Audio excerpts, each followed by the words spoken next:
የሶፍትዌር ባለሙያና የትኩረት ኢንትራንስ ኤግዛም ፕሬፕ የተባለ የትምህርት ቴክኖሎጂ ፕላትፎርም መስራች ነኝ። ዛሬ በልጆች ዓለም ተገኝቻለሁ። አብራችሁን ቆዩ። ዛሬ ይዤላችሁ የመጣሁት ስራ ትኩረት ኢንትራንስ ይባላል። ስፔሲፊካሊ የሚያገለግለው ለ12ኛ ክፍሎች ቢሆንም በኢትዮጵያ ለሚገኙ ከ9ኛ ክፍል እስከ 12ኛ ክፍል ያሉ ተማሪዎች ለዋናው ብሔራዊ ፈተና ዝግጅት የሚያግዝ ለፈተናቸው ከመግባታቸው በፊት በኮንፊደንስ ፕራክቲስ በየጊዜው በማድረግ ለፈተናው ብቁ ሆነው እንዲገቡ የሚያግዝ ፕላትፎርም ነው። አድረስ የሚያደርገው ዋናውን ቻሌንጅ ይሄ ለብዙ አመታት ለ4-5 አመታት በተከታታይ እየመጣ ያለውን ፌሊየር ሬት ለመቀነስና ፓሲንግ ሬቱን ለመጨመር ታስቦ የተዘጋጀ ነው። ትኩረት ኢንትራንስን እኛ ሶሉሽን ያመጣንላቸው አንድ ተማሪ ያለምንም ችግር ስትራክቸሩን በጠበቀ መንገድ ኳሊቲው የጠበቀ ኮንተንት አቅርበንለት ያንን መሰረት ያደረገ ፕላትፎርም እንዲጠቀምና ከፈተናው በፊት ሬዲ ሆኖ እንዲገባ የሚያግዝ ነው። እንደ አጠቃላይ ትኩረት ኢንትራንስን ይዘን ስንመጣ አንድ ተማሪ ለማለፍ የሚያስፈልገውን መስፈርት በሙሉ ይዞ የመጣ ፕላትፎርም ነው። መጽሐፎችን ማግኘት ይችላሉ። ከ9 እስከ 12 አጫጭር ማስታወሻዎችን፣ በየዩኒቱ የወጡ ጥያቄዎችን እንዲሁም ያለፉ የኢንትራንስ ፈተናዎችን ማግኘት ይችላሉ ማለት ነው። ስራውን ለመስራት ያነሳሳይ ነገር አንደኛው ከራሴ ኤክስፒሪየንስ ነው። 12ኛ ክፍልን በመፈተንበት ጊዜ 3 የተለያዩ ነገሮችን አድርግ ነበር። የመጀመሪያው የሶፍትዌር ኢንጂነሪንግ ትምህርት ወስድ ነበረ። እንደ ስኮላርሺፕ ከአፍሪካ ሊደርሺፕ ኤሌክስ የሚባል ተቋም አለ። ነን ፕሮፊት ኦርጋናይዜሽን ነው። የቴክኖሎጂ ትምህርቶችን ይሰጣል። እሱ ጋር እየተማርኩ ነበረ። 10 ሰዓት በቀን ይጠይቃል ዴዲኬሽኑ።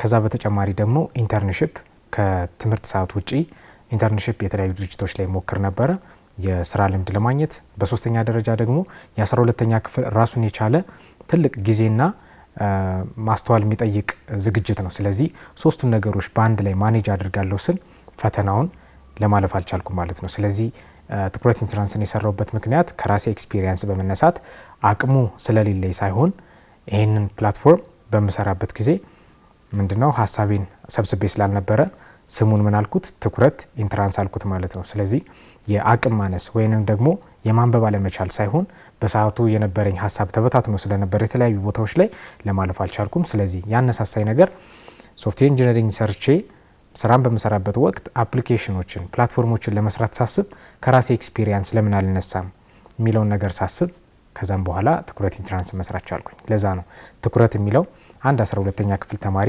ሀሳቡ ሳይበታተን ከዛ በኋላ 12ኛ ክፍሉን ከጨረሰ በኋላ ወደ ቀጣይ ወደሚፈልጋቸው ነገሮች መሄድ ይችላል ብለን የሰራ ነው ማለት ነው። ሁለተኛው 90% በላይ የሚሆኑ የ12ኛ ክፍል ተማሪዎች የኢትዮጵያ ተማሪዎች ማለፍ አይችልም ማትሪክን። ከብዛት ስንመለከተው ሳይኮሎጂካሊም ኢሞሽናሊም በጣም በብዙ ነገር ስትራግል ያደርጋል የ12ኛ ክፍል ተማሪ ከወደቀ በኋላ። ለዛም ነው መነሻችን የሆነው ከራሴም ኤክስፒሪየንስ እንደ ጀነራል ደግሞ ኢትዮጵያ አሁን እያጋጠማት ያለው የብዙ ተማሪዎች የውድቀትን በመነሳት ነው ማለት ነው። ስራውን ለመጀመሪያ እይታ እንዲደርስ የፈጀብኝ ጊዜ ኦክቶበር ኖቬምበር አካባቢ 2024 የዛን ጊዜ ነበር የተጀመረው። ማርች 11 በጎርጎሪያን ካላንደር ለእይታ ቀርቧል ማለት ነው። ስለዚህ ወደ 4 እስከ 6 ወር ፈጅቶብኛል የመጀመሪያውን ለእይታ ለማቅረብ ማለት ነው። ከዛ በኋላ ግን በጣም ብዙ ኢምፕሩቭመንቶች ላውንች ከተደረገ በኋላ ብዙ ኢምፕሩቭመንቶች ተደርገዋል። ዩዘሮች ኮሜንት ይሰጣሉ፣ ተማሪዎች ኮሜንት ይሰጣሉ፣ አስተማሪዎች ኮሜንት ይሰጣሉ። እንደዛ እየተባለ ስቲል እስካሁን ድረስ ኮንቲኒስ የሆነ ኢምፕሩቭመንት አለ ማለት ነው። በየጊዜው ይሻሻላል ፕላትፎርሙ፣ በየጊዜው ይስተካከላል። ለመጀመሪያ ያክል ግን ለመጀመሪያ እይታ እስኪቀርብ ከ4 እስከ 6 ወር እንደዛ ፈጅቶብኛል። እንግዲህ ትኩረት ኢንትራንስ ከ9ኛ ክፍል እስከ 12ኛ ክፍል ያለ ተማሪ ገብቶ መጠቀም ይችላል።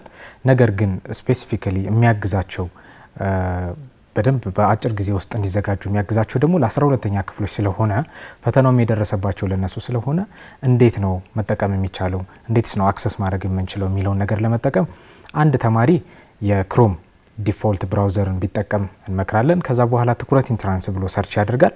ከዛ በኋላ ያለውን ደግሞ አንድ ላይ ከኔ ጋር እንመለከታለን ማለት ነው። ስለዚህ አንድ ተማሪ የትኩረት ኢንትራንስን አካውንት ሲኖረው የሚያገኘውን ነገር አንድ ላይ ያሳያችኋለሁ። እዚህ ጋር እንደምትመለከቱት አንድ ተማሪ ምን ያክል ፐርፎርም እያደረገ ነው የሚለውን ነገር በግራፊካል መንገድ ያሳየዋል ማለት ነው። እዚህ ጋር አሁን እኔ በዚህ ሳምንትም ምንም አይነት አክቲቪቲ ስለሌለኝ እንደምትመለከቱት 0 ነው።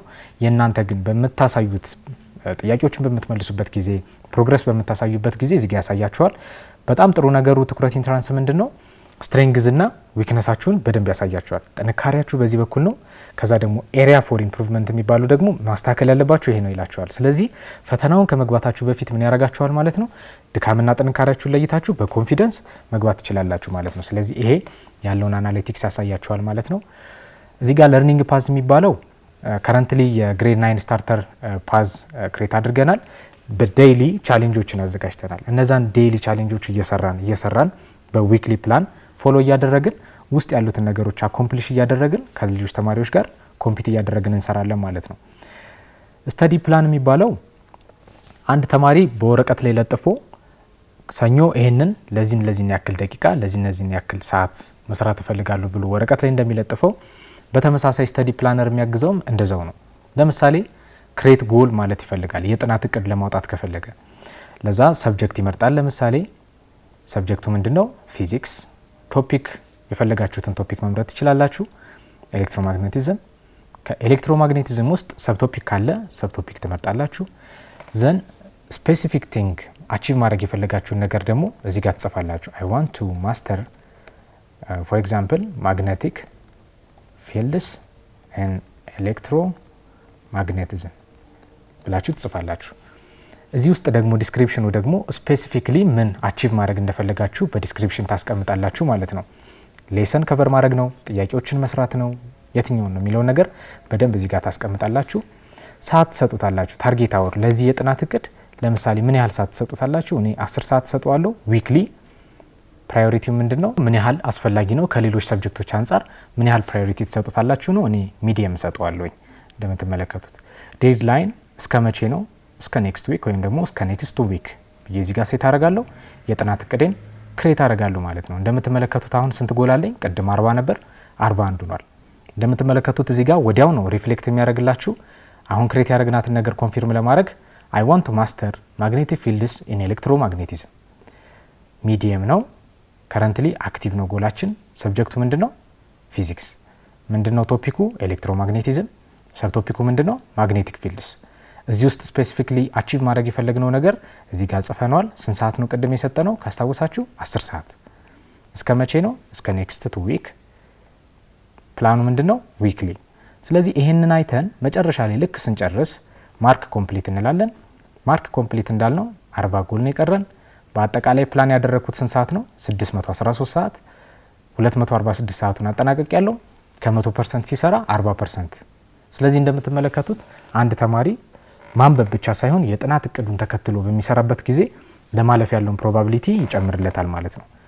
ኤግዛም ካውንት ዳውን እንግዲህ ጁን 22ን ኤም ካደረግን ማለትም ከምርጫው በኋላ ከሆነ ፈተናው የ2018 117 ቀን 10 ሰዓት 55 ደቂቃና እንደምትመለከቱት እነዚህን ያክል ሰከንዶች ይቀሩታል። ሪል ታይም ምን ያህል ጊዜ እንደቀረው የሚያሳይ ነው ማለት ነው። ስለዚህ ዌኔቨር የሆነ ቼንጅ ሲኖር ከሚኒስትሪ ኦፍ ኤዱኬሽን አዳዲስ አፕዴቶች ሲኖሩ እዚህ ጋር ሪፍሌክት እናደርጋለን። ቀሪውን ቀን እዚህ ጋር ማየት ትችላላችሁ ሳትጨናነቁ ማለት ነው። ኤስኤልሲ ኤግዛም የሚባለው የአለፉ የኢንትራንስ ኤግዛሞችን የምትሰሩበት ቦታ ነው። እዚህ ጋር ሲሙሌት ታደርጉበታላችሁ። ሲሙሌት ማለት ዋናውን የኢንትራንስ ኤግዛም ፈተና ገብታችሁ እንዴት ነው ኢንቫይሮንመንቱ የሚለውን ነገር ሲሙሌት ነው ያደረግነው። ለምሳሌ አፕቲቲዩድ 2025 120 ደቂቃ ተሰጥቶናል። 60 ጥያቄዎች ናቸው። ስለዚህ ይሄንን ጥያቄ ስንሰራ 3 ነገሮችን ማወቅ አለብን። ኢንተርኔት ኮኔክሽን ያስፈልገናል። ሁለተኛው በቂ ታይም እንዳለን ማረጋገጥ አለብን። ሶስተኛው ደግሞ ይሄን ከጀመርን በኋላ ኤግዛም ኢንቫይሮንመንቱን መልቀቅ አንችልም። ከለቀቅ ነው ምን ይለናል? ኤግዛሙን ተርሚኔት ያደርገዋል፣ ዲስኳሊፋይ ይሆናል ማለት ነው። ይሄ እናንተ ፕሪፔር እንድትሆኑ ነው የሚያግዛችሁ። ኤክስፕላኔሽን ማየት ከፈለጋችሁ ኤክስፕላኔሽን እዚህ ጋር ማየት ትችላላችሁ።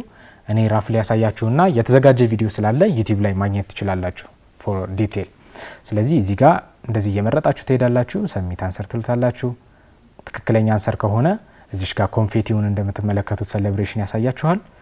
ኤክስፕላኔሽኑን በምትፈልጉበት ጊዜ ኤክስፕላኔሽንም ያሳያችኋል። ኩዌስችን ሊስትን በዚህ መንገድ ስለዚህ በዚህ መንገድ ነው የኤግዛሙን ሲሙሌት የምታደርጉት።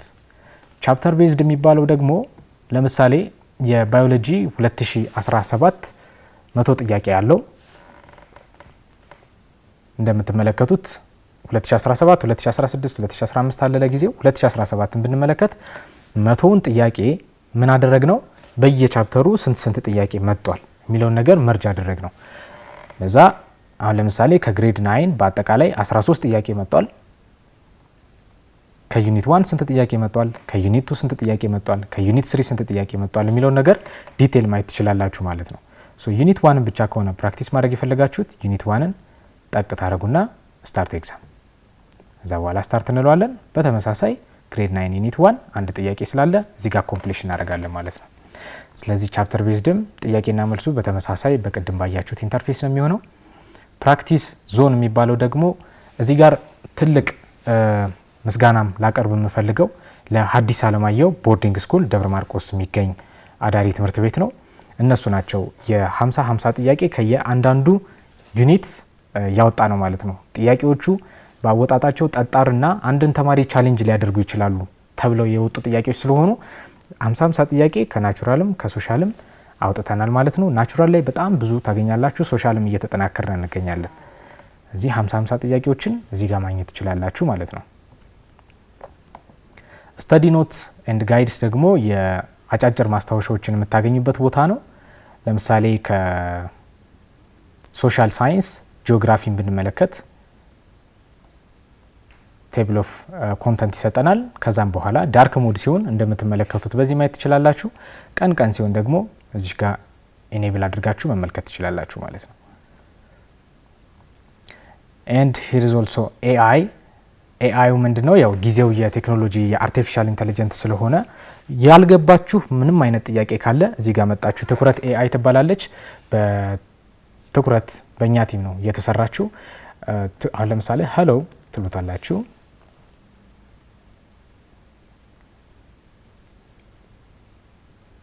ሄሎ ሃው ካን አይ አሲስት ዩ ቱዴይ ትላለች። ሶ ኢፍ ዩ አስክ አ ኩዌስችን ትክክለኛ ያልሆነ ጥያቄ ከጠየቃችሁት ከትምህርታዊ ውጪ እንደምትመለከቱት ምን ብሎ ይመልሳል?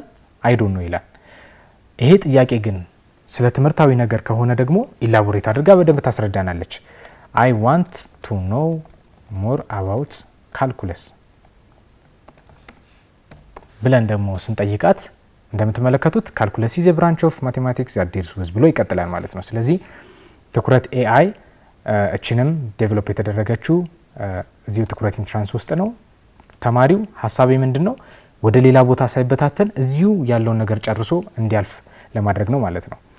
ስለዚህ ፎርሙላ ሀብ የሚባለው ደግሞ ወደ ቀጣይ ስንሸጋገር ማትሪክ ላይ የሚመጡ ፎርሙላዎችን ኩዊክ አክሰስ ታገኛላችሁ።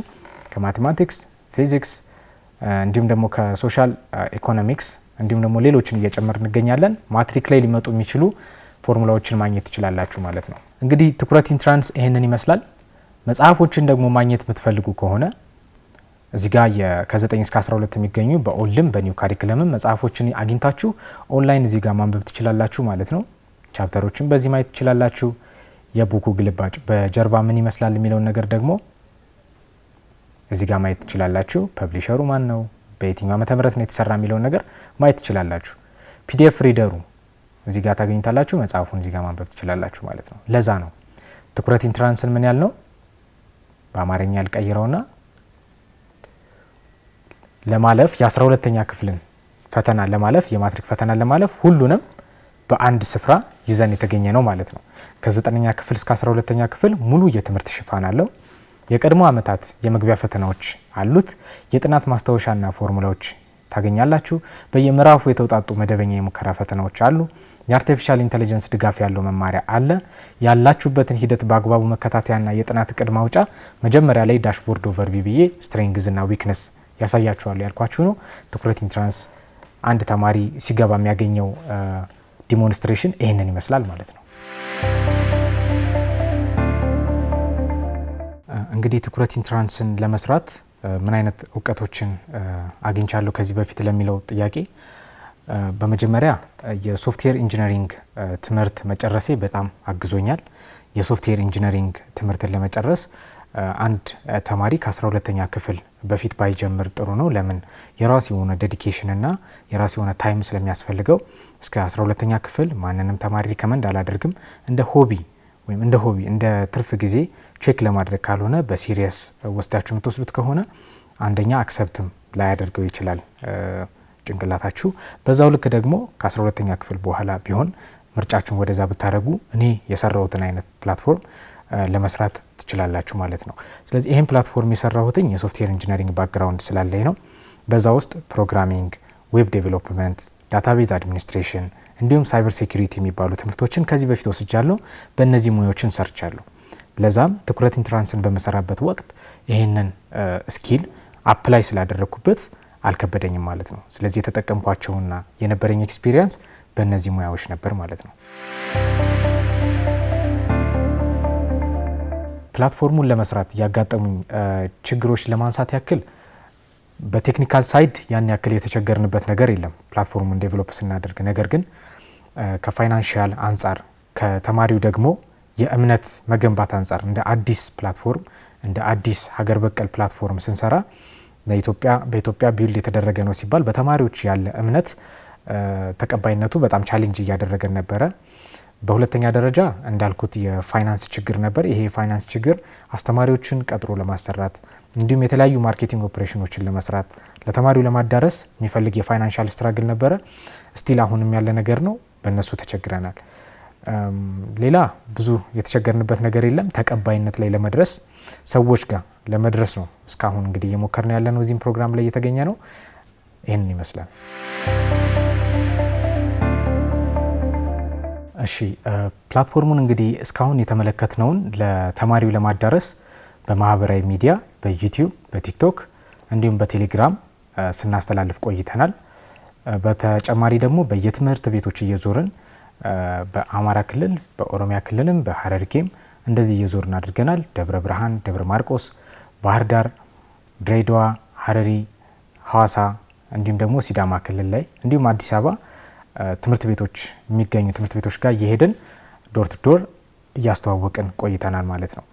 አሁንም እያደረግን ያለነው ከትምህርት ቤቶች ጋር በደንብ ለመነጋገር እየሞከርን ነው። ነገር ግን ሁሉም ጋር ተደራሽ ለመሆን በምንሄድበት ወቅት ማለትም ወደ ክፍለ ሀገር ወጣ በምንልበት ወቅት በጣም የኢንፍራስትራክቸር ችግር ያለበት ቦታዎችን ተመልክተናል። ስለዚህ እኛ ትኩረት ኢንትራንስ ከረንትሊ የሚሰራው በኦንላይን ነው። ስለዚህ በኦፍላይን እንዲሆን ደግሞ በቀጣይ አላማዎችን አዘጋጅተናል። ስለዚህ ይህንን ለማድረግ ደግሞ የሚጠይቁን ሃይ ኮስቶች ይኖራሉ ማለት ነው። ስለዚህ በነዚህ አንድ ላይ ኮንትሪቢዩት እያደረግን ለህዝቡ እየሰራን እስከሆነ ድረስ ይህንን የሚያግዘን አካል ደግሞ ካገኘን ፈርዘር በደንብ ወደ ገጠራማ ክፍሎች እየገባን ደግሞ የ12ኛ ክፍልና ከ9 እስከ 12 ያሉ ተማሪዎችን መደገፍ እንችላለን ማለት ነው።